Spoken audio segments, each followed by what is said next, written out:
दोस्तों, आज की कहानी है बहू मुझे साथ से ज्यादा। अपना सामान प्यारा है। दोस्तों, कहानी शुरू करने से पहले अगर आपने चैनल को सब्सक्राइब नहीं किया हो तो कर लीजिए ताकि आपके पास पहुंच सके हर नया वीडियो। बेटा, कल मेरा टिकट करा दे, मैं वापस अपने घर जा रही हूँ। ये सुनते ही मानसी के चेहरे पर हवाइयाँ उड़ने लगी।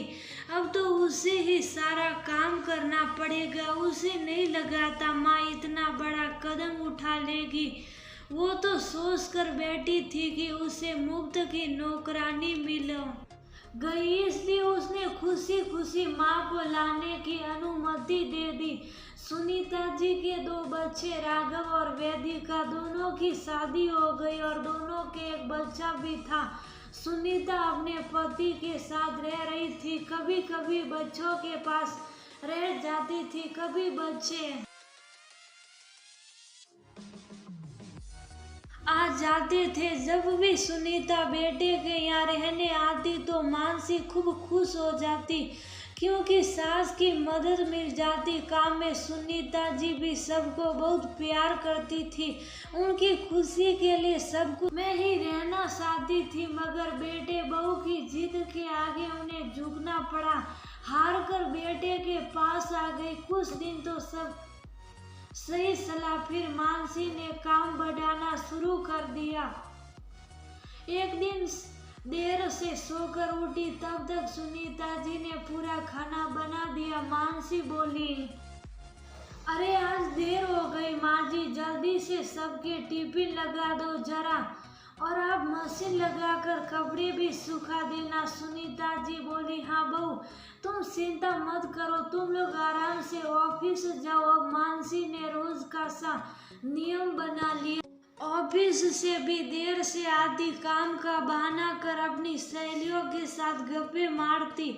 एक दिन राघव ने कहा भी कि जब से माँ आई है तब से तुम रसोई में जाती ही नहीं हो। मानसी बोली, अरे मैं सोचती हूँ इस बहाने माँ का मन लगा रहे, बाकी काम ही क्या है, घर में झाड़ू पोछे और बर्तन की मेड लगी ही है। पिंकू स्कूल से 2 बजे तक आता है। राघव को भी लगा सही है, इस बहाने माँ का मन लग जाता है। वो देख ही नहीं पाया कि यहाँ काम ज्यादा बढ़ गया। पिंकू को खिलाना, उसकी देखभाल करना, दोनों समय का खाना, फिर भी सुनीता जी बच्चों की खुशी के लिए करती रहती। उन्हें अपनों का साथ भी मिल रहा था। मानसी भी खुश, क्योंकि सास का खर्चा कुछ था नहीं, बल्कि अपनी पेंशन में से वही कुछ जरूरत होती तो खर्च कर देती। एक दिन सरिता जी की तबीयत खराब हो गई। वह सुबह उठ नहीं पाई तो खाना बन नहीं पाया। वह खुद बहू के उठने की राह देख रही। मानसी उठकर आई, देखा माँ जी अभी लेटी हुई है, हाल चाल पूछना तो दूर। बोली, माँ जी आज आपने कुछ बनाया नहीं, अब मैं पिंकू को क्या रखूं, राघव और मैं भी क्या लेकर जाएंगे। सरिता जी को भी गुस्सा आ गया। बोली, बहू कारण पूछने की जगह तुम गुस्सा हो रही हो। मैं तुम्हें उठाने आई थी पर तुमने सुना नहीं, मेरी तबीयत ठीक नहीं है। मानसी बोली, तबीयत ठीक नहीं है या बहाना है काम नहीं करने का, पर ऐसे बैठे बैठे कौन खिलाएगा। अब तो आपको यही रहना है, ये बहानेबाजी इधर नहीं चलेगी। तब तक राघव भी आ गया। बोला, ये कैसे बात कर रही हो माँ से, तमीज से बात करो। मानसी बोली, तो मैं गलत क्या कह रही हूँ। मानसी और राघव बहस करने लगे। सरिता जी ने उन्हें शांत कराया और लेट गई। दिन भर वह सोचते रही, क्या करूँ, अब यहाँ रुकना उन्हें अपमान लग रहा था, क्योंकि बहू को जरूरत काम के लिए ही थी और रोज रोज बेटे बहू में लड़ाई हो वो ये नहीं चाहती थी। दूसरे दिन उन्होंने राघव से कहा, मेरा टिकट करा दे, मैं वापस जाना चाहती हूँ। ये सुनकर मानसी के चेहरे से हवाइयाँ उड़ने लगी।